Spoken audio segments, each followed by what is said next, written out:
Hello students. तो आज की फैलेसी में हम करने वाले हैं अपील टू फोर्स की फैलेसी। कल की फैलेसी में हमने करी थी अपील टू पिटी वाली फैलेसी, जिसमें हम हमारी बात को मनवाने के लिए सामने वाले के ऊपर ऐसा आर्ग्यूमेंट रखते हैं जिसमें कोई दया भाव या फिर पिटी का सेंस हो। ठीक है, अब अपील टू फोर्स वाली जो फैलेसी है हमारी आज की, वो जस्ट उसके ऑपोजिट है। पिटी वाली फैलेसी में हम क्या करते हैं, हमारी बात को मनवाने के लिए दया भाव का यूज करते हैं, लेकिन अपील टू फोर्स वाली फैलेसी में हम क्या करते हैं, हमारी बात को मनवाने के लिए बल का प्रयोग करते हैं, यानी कि फोर्स का यूज करते हैं अपनी आर्ग्यूमेंट के अंदर, ताकि सामने वाला इंसान अपनी बात को मान ले।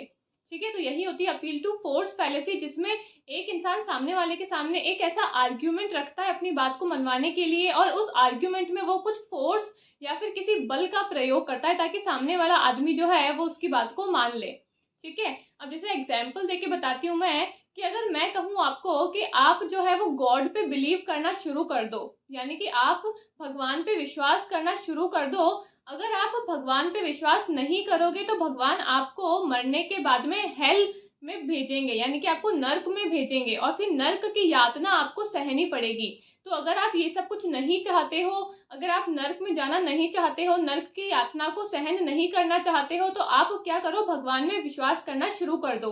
तो यहाँ पे मैंने क्या किया, यहाँ पे मैंने किसी तरीके का फोर्स डाला है आपके ऊपर कि आप अगर ऐसा नेगेटिव चीज नहीं चाहते हो तो आप क्या करो, मेरी बात को मानो और आप भगवान में विश्वास करना शुरू कर दो। तो ये होती है अपील टू फोर्स फैलेसी।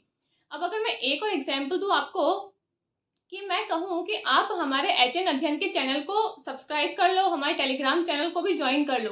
अगर आप हमारे चैनल को ज्वाइन नहीं करोगे तो आपका UGC नेट का पेपर कभी भी क्लियर नहीं होगा। ठीक है, तो बच्चे क्या करेंगे, अब इस डर से कि उनका पेपर कभी भी क्लियर नहीं होगा, वो क्या करेंगे, हमारे चैनल को ज्वाइन कर लेंगे, टेलीग्राम को भी ज्वाइन कर लेंगे। ठीक है, तो यहाँ पे मैंने क्या किया, अपनी बात को मनवाने के लिए एक फोर्स का यूज किया। अपने आर्ग्यूमेंट में मैंने किसी बल का प्रयोग किया। अब जरूरी नहीं है कि वो जो बल है वो हमेशा शारीरिक बल ही हो। ठीक है, वो किसी भी तरीके का फोर्स हो सकता है, वो फिजिकल हो सकता है, वो मेंटल फोर्स हो सकता है, किसी भी तरीके का फोर्स हो सकता है। ठीक है, तो यहाँ पे मैंने क्या किया, अपने आर्ग्यूमेंट में किसी बल का प्रयोग किया, फोर्स का यूज किया कि अगर आप हमारे चैनल को ज्वाइन नहीं करोगे तो आपका पेपर कभी भी क्लियर नहीं होगा। तो इस फोर्स के डर से बच्चे क्या करेंगे, हमारे चैनल को ज्वाइन कर लेंगे। तो यही होती है अपील टू फोर्स फैलेसी, जिसमें हम हमारी बात को मनवाने के लिए अपने आर्ग्यूमेंट के अंदर फोर्स का यानी कि बल का प्रयोग करते हैं। तो ये थी हमारी आज की अपील टू फोर्स वाली फैलेसी। आई होप आपको अच्छी लगी होगी। इसके जो शॉर्ट नोट्स है वो मैं आपको हमारे टेलीग्राम चैनल पे प्रोवाइड कर दूंगी, तो अगर टेलीग्राम को ज्वाइन नहीं किया है तो उसको भी ज्वाइन कर लेना। ठीक है, थैंक यू।